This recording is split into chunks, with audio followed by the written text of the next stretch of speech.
Good morning. Welcome to All Spiritual Life Center. Due to the recent events in California, El Paso, and Dayton, Ohio, the mass shootings that have occurred, Facebook is not allowing us to do our live feed. So we are making our recording today on our computer here at home, and we will be uploading this to YouTube. And obviously, this is where you're going to see it. It was YouTube. I'm not sure Facebook will allow us to load it there. We'll try. I used the word try. Well, this is one of those times that, it might work because we are going to do what we can do to load it to Facebook. So, but if all else fails, it's YouTube. Today we're going to do our service a little bit different. And it's in a result of the events that have happened. We are going to have Reverend Micah do the healing part of the service, and I am going to only talk about our Declaration 7, which I find the timing very fitting. Forgive me. I'm going to ask for forgiveness now before I talk, because I can feel the ethers and the sadness, and I may get a little passionate. So I just wanted to let you know ahead of time, and those of you who know me know my passion can just flow, and sometimes it can be very intense. So I do not mean to offend anyone. I only speak the truth. So, with no further ado, we are going to have Reverend Micah start our service today, and I will be taking over when it comes time for the discussion. So, let's welcome Reverend Micah in his debut.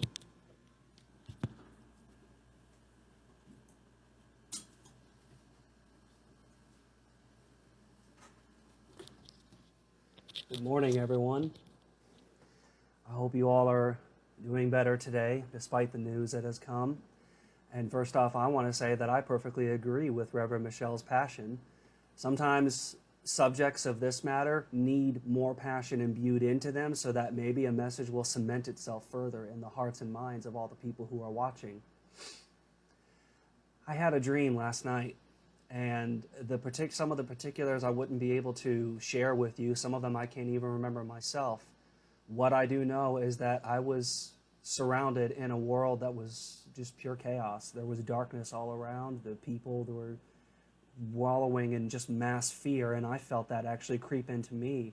I awoke with a startle and couldn't remember many of the details, but Reverend Michelle was able to tell me I was talking in my sleep, which I rarely do. So I woke up today to discover some of the news. I actually got a text from my father asking if I was okay.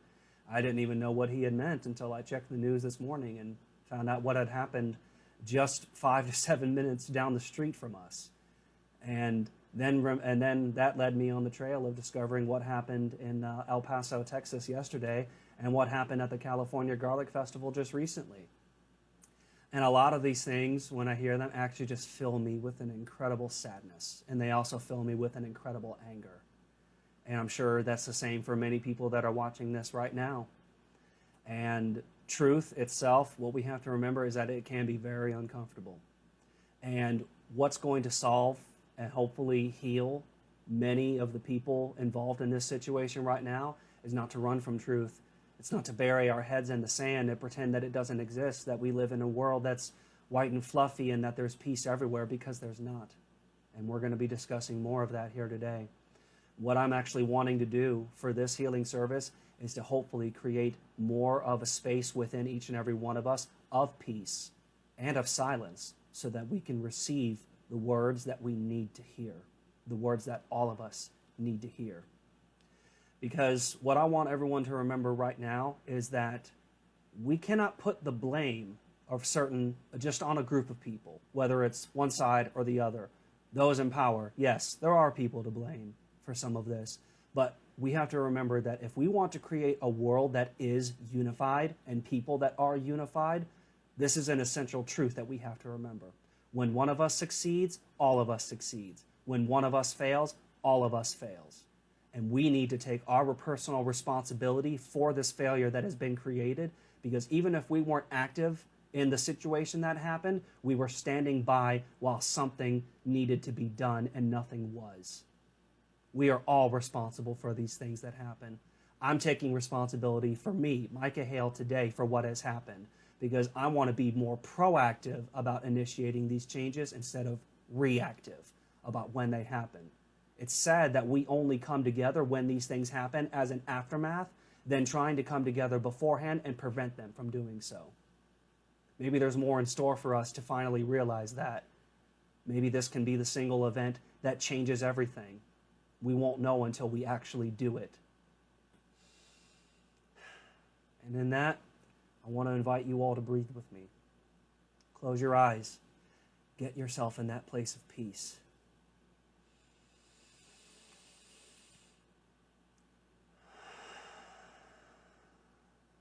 Create a center within you, a center of silence.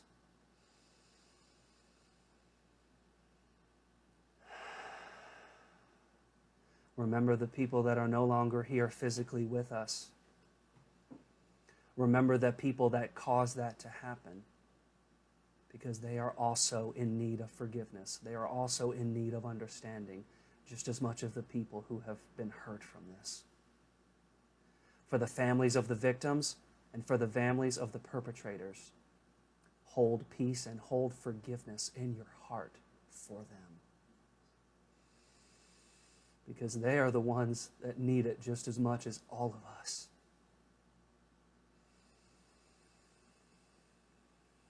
Hold peace in your hearts for the people that do this to each other. Because the sad truth, what the master teacher spoke, forgive them, they know not what they do. But they need to be made aware of what they are doing. We all need to be aware of what we are doing.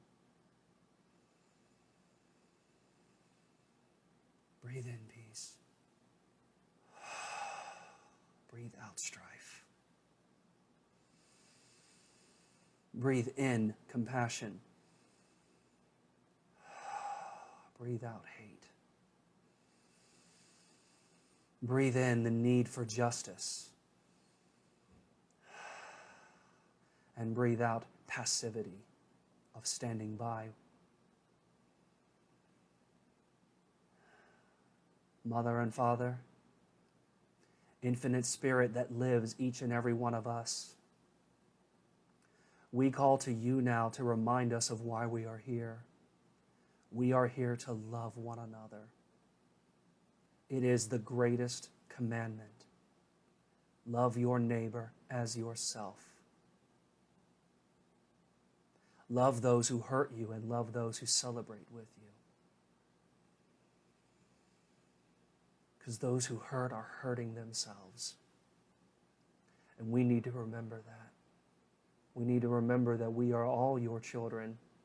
Those who are hurting and those who hurt, we are the same. May forgiveness, may justice be what lives us today. The passion to make things right, the passion to walk the path of righteousness. It is great and it is narrow. It is far from easy, but it is simple. Help us remember that. Help us to remember that love is the true religion.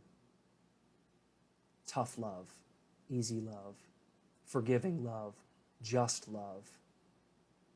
All of it is love. All of it needs to be here for everyone. And let that be what heals us from this great hurt now. Let this love be what lives us. True, all abiding, true brotherly, sisterly, familial, human, godly, divine love.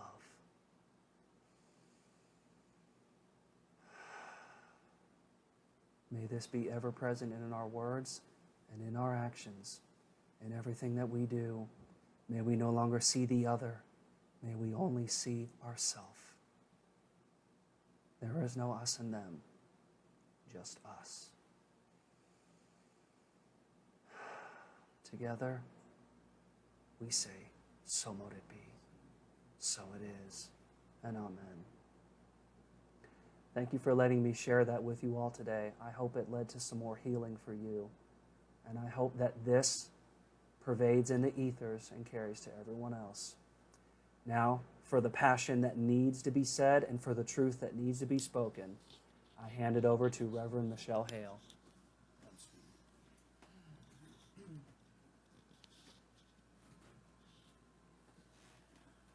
Oh, thank you, Reverend Micah. As soon as I figure out how to put this thing on, right? All right. I personally had to hand that over to Reverend Micah today. My passion was quite on fire. As he said, the shooting that happened here in Dayton, Ohio is but 2 minutes, not 5, 2 minutes from our home. 26 injured or dead.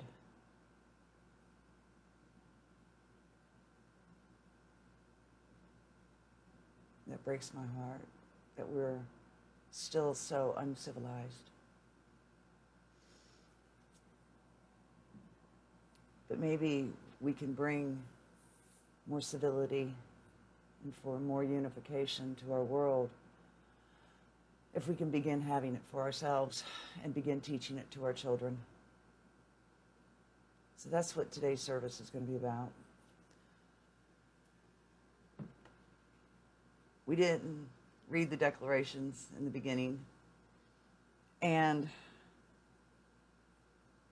there are just 2 declarations that I really want to focus on today. One was last week's, and then today is number 7. So briefly, I'm going to go through the declarations here. We believe in an infinite intelligence. We believe that the phenomena, number 2, we believe that the phenomena of nature, both physical and spiritual, are expressions of that infinite intelligence.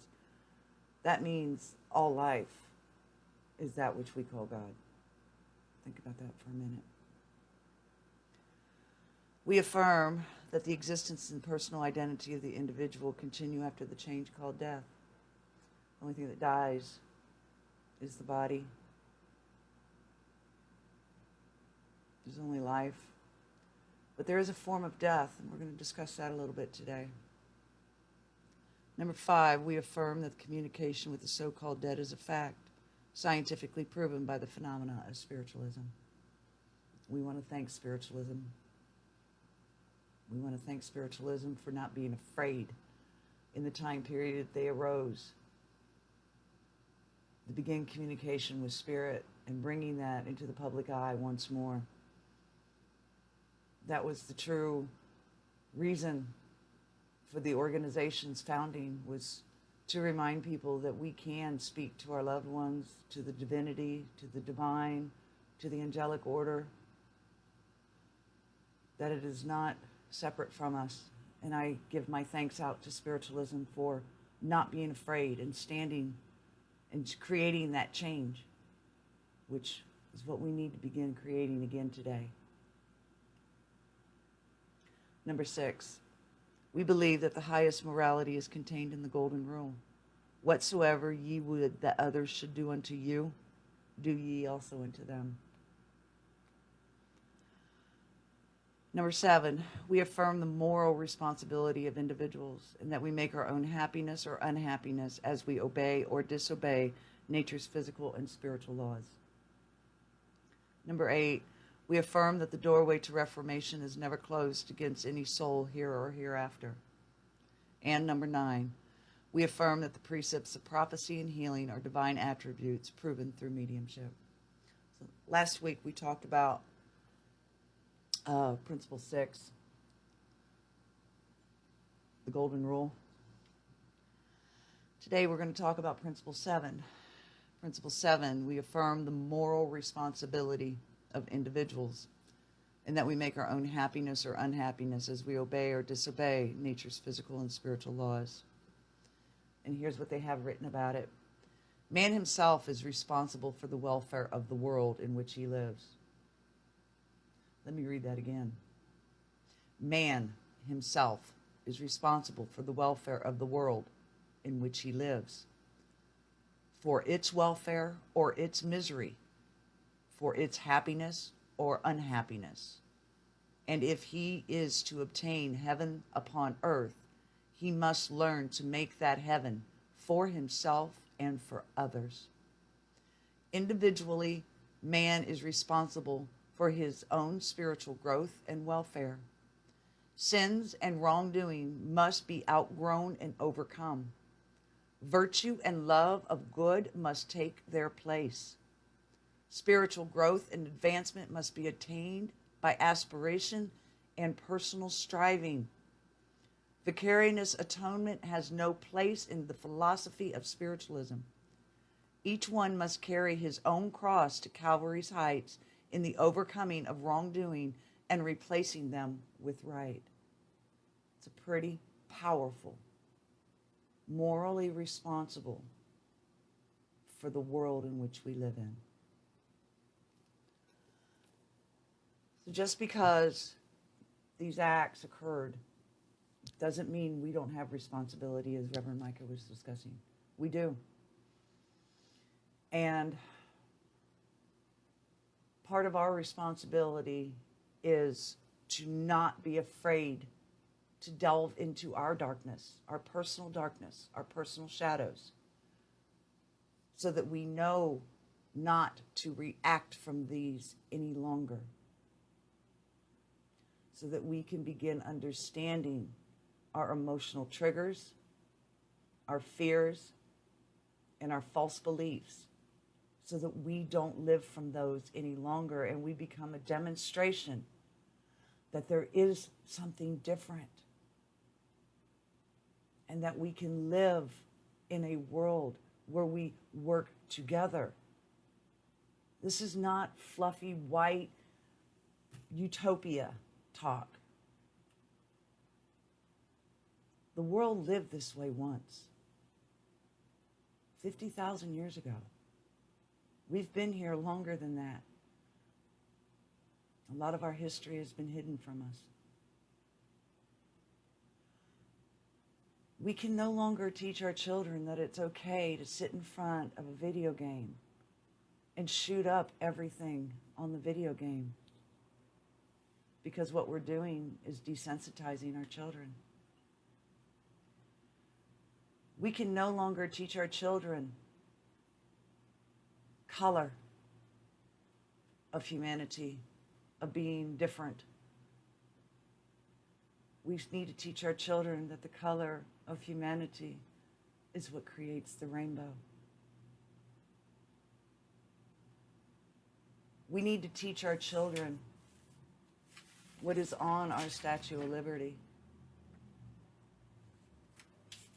I'm going to read that to you real quick, if I can find it. I have it here somewhere, right here. This is on the Statue of Liberty.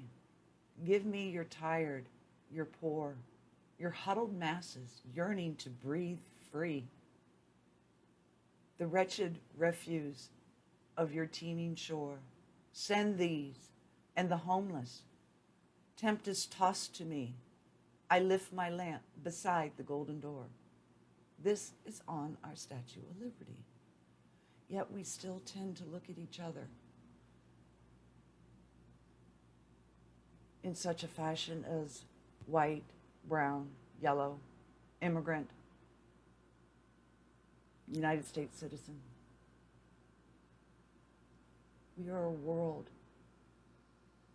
and we should be a world without borders. And I'm not getting into a political arena. Nope. I'm talking as a global nation that we are. We are humans, and we are responsible for the earth. Natural law.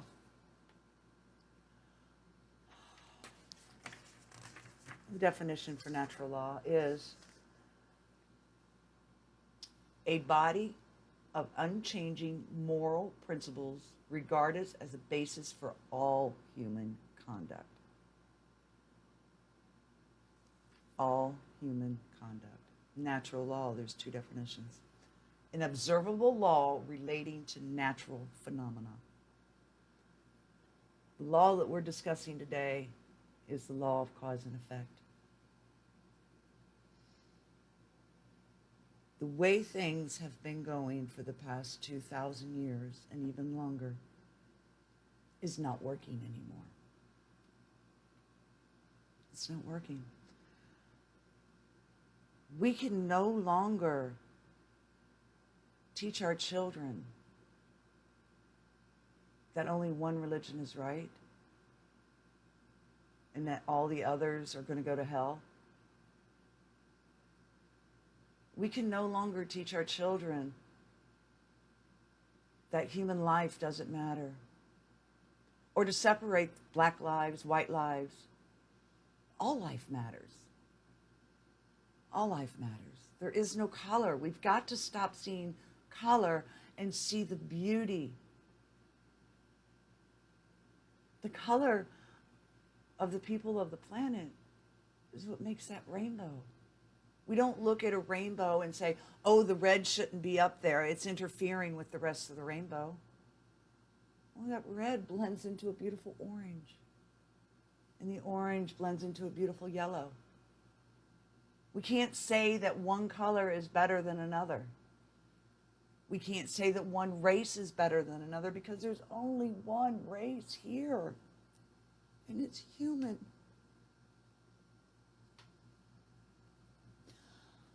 This morning I woke up after hearing all of this news. And I asked Spirit to guide me in this amazing book. It's called, I know you see it backwards here, it's Thoth, the holiest of holies, the Last Testament. And it told me just to open the book and read. And so I did. And this is kind of powerful here.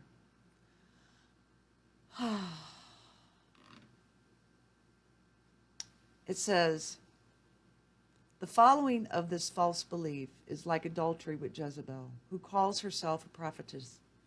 This will create confusion and cause man tribulation and misery. And I will kill her children with death. And all the churches shall know that I am he which searches the reins and hearts. And I will give unto every one of you according to your works. In these sentences, it breaks it down. In these sentences, and I will kill her children with death. Death means ignorance. Therefore, those who follow the false understandings and the teachings and realizations in this state will become ignorant, and their minds will become more narrow further into death.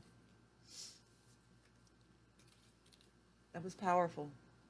And the reason why it was powerful is because right there it's saying that ignorance, or if you want to break the word down, ignorance.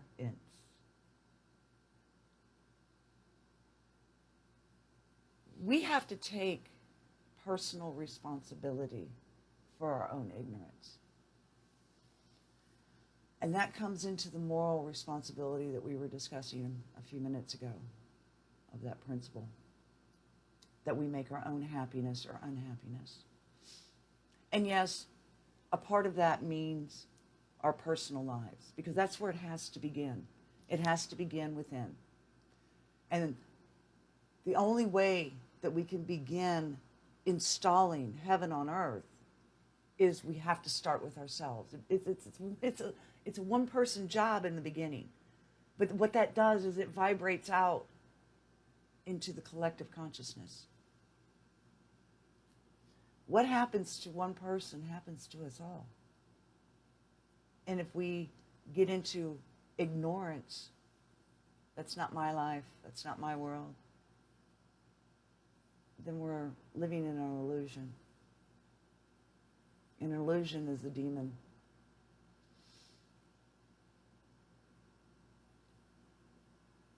We've got to stop teaching our children to hate one another and stop perpetuating the war and the violence of the war machine.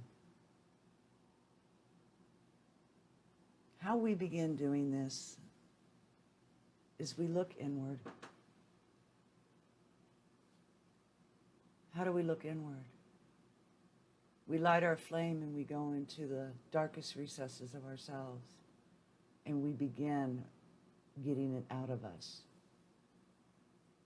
We don't ignore the problem any longer, because whether we deem ourselves good people or bad people, whatever, okay, there is no good, there is no bad, there just is. But how we choose to act upon our dark reactions, our wounds, is what we vibrate into the world every day. And if we're going to point our fingers, these people who are perpetrating these acts of violence in the public eye like that, they're just a reflection of what we've allowed to continue in ourselves. We need to learn how to no longer be God's children and become God's adults. Spiritually grow up. And that means we have to face the darkness within us. We have to acknowledge the wounds, and then we have to see what our part is in all of it. Nothing happens outside of ourselves that isn't going on within us. What's my responsibility? I can remember being angry like that. I can remember being taught the ignorance and the false beliefs that society or historical would have me believe.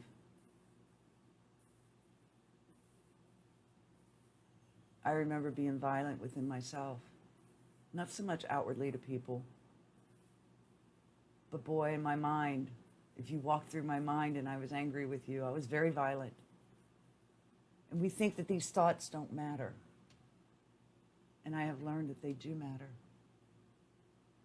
I can't have a violent thought and not affect someone else. Thoughts don't just go away. They go into the collective. And just because I may not act upon that thought outwardly, if I had the thought, as a man thinketh in his heart, then so he is.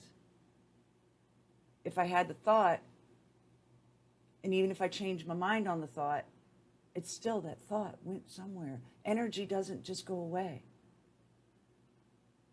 Energy just doesn't go away. So how we begin taking personal and moral responsibility is we do the work within ourselves. Because when we start focusing on clearing the ignorance, the false beliefs, the fear, the illusions, the guilt, the shame, the grief, the attachment. When we start clearing those 7 demons out of us, and we start facing them and calling them by name, we take power over ourselves and over casting these energies out of us. And if you think you don't walk with demons, you're lying to yourself. Unless you're a yogi and somebody who Christ, Jesus, or Buddha, even Buddha had demons. Jesus had demons. We all do. If you're in a human physical body, you must face your demons.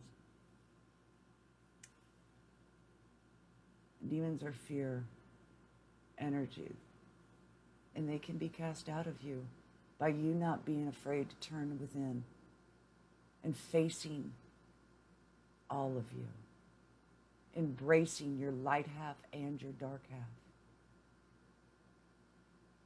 by understanding your triggers, by no longer teaching our children that violence is the answer and hatred is the answer. We, in every sacred text that you read, tells us we are the stewards of this planet. Every one of the religions out there teach with brotherly love, the golden rule. We are not here to tear each other apart, but we are here to lift each other up.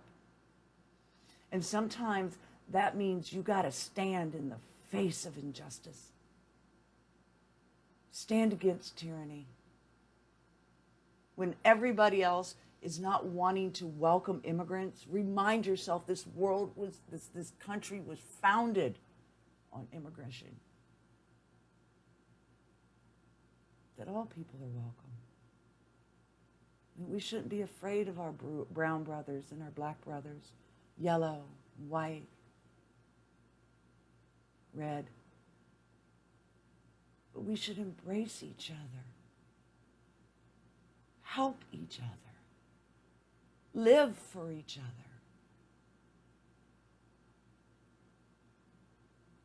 Take the moral responsibility for yourself. Look at what has been taught to you and really put it under a microscope and say, is this really what I believe? Or is this what I was raised in? Do I really view an ethnic group through the filter of someone else's opinion? Or is this really how I feel? And I can bet if you was to really delve into the dark aspect of it, I can bet you would discover it doesn't even belong to you. It's just something you picked up along the way, or a group of people, you got sucked into the energy of herd mentality. Being spiritually adult means you don't fall into herd mentality anymore. You become the shepherd and not the sheep.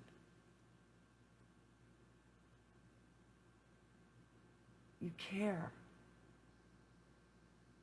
It matters. People matter. My heart goes out to the ones who perpetrated these crimes. Why? Because obviously they were taught and raised in false beliefs.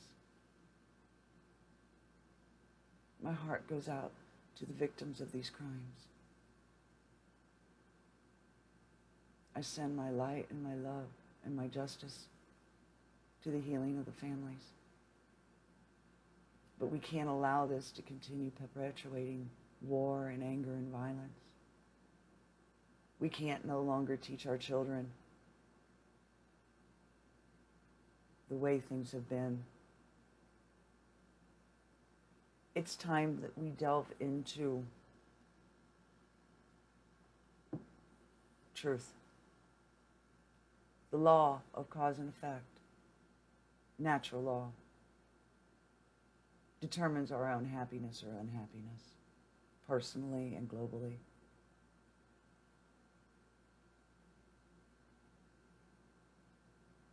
I really don't know what else to say today.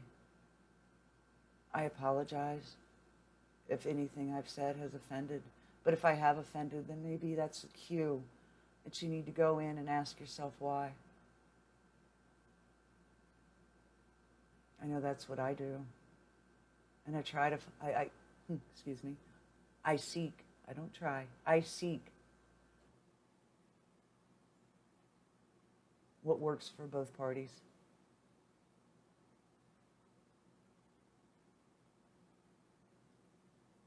In order to cure the conflict in our world, we must cure the conflict within ourselves. There can no longer be an us and them.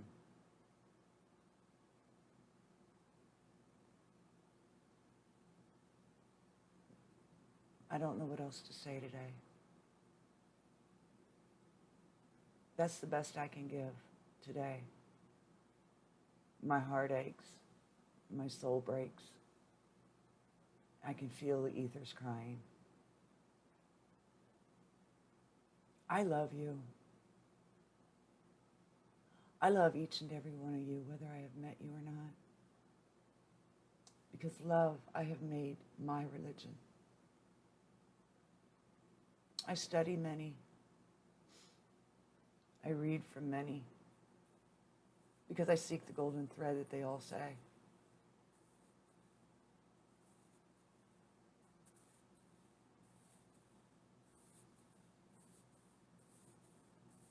Let's start finding a way to heal ourselves so that we can begin healing the world.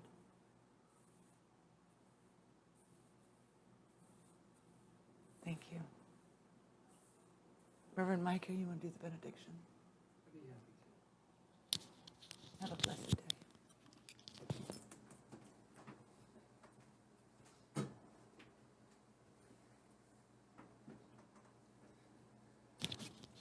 Hello again. We come now to the benediction, the prayer of a farewell for now until we meet again, that hopefully these words have impacted each and every heart and each and every spirit that is viewed here today, because I know it has for me. And there are actually two things that I wanted to read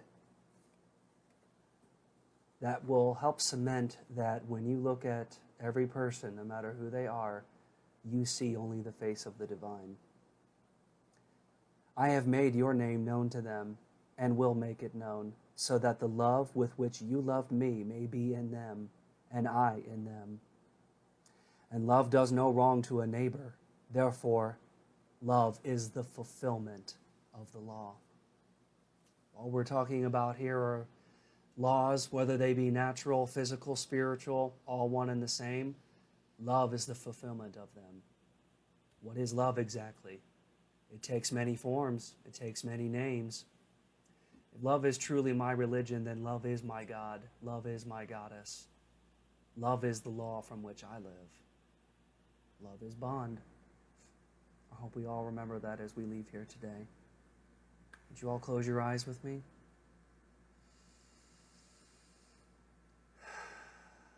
Mother and Father, great infinite Spirit, the love that is all. We thank you here for your presence here today. Thank you that you found it so wise to place yourself in each and every one of us so that we may remember what we are here to do. That is to live for each other, and that is to love one another as much as we love you. But there is no true you in us. There is only the one and the all, of which we are that one and we are that all, the same that you are. No separation, no borders, no walls, no boundaries, just everyone here for each other. May everyone that hear this service today remember that as they go through this week, not just for this week, but for the rest of their lives, from here in this physical and into the beyond, that we may remember the most profound commandment: love your neighbor as you love yourself. I want that to be what lives for me. I hope that's what everyone watching here today wants, that to be what lives through them. And to embody truth, to embody justice where it needs to be done. And may it always be done in love, agape, brothers, sisters, family, one and all, one race. And together we say, so it is, so mote it be. Amen. I hope you all have a most splendid Sunday. I hope you all have a most splendid life. There is only one life. It's the life that lives you and me. Let's remember that. Let's live that. Anything else you'd like to say, Reverend Michelle? That's all I've got for you all today. I'm going to be doing my best to pray for the families of the victims, for the families of the perpetrators, to remember who's important to me in my life, which is each and every one of you who are watching and who may not be watching. Know that I love you no matter what you do. Goodbye to you all for now.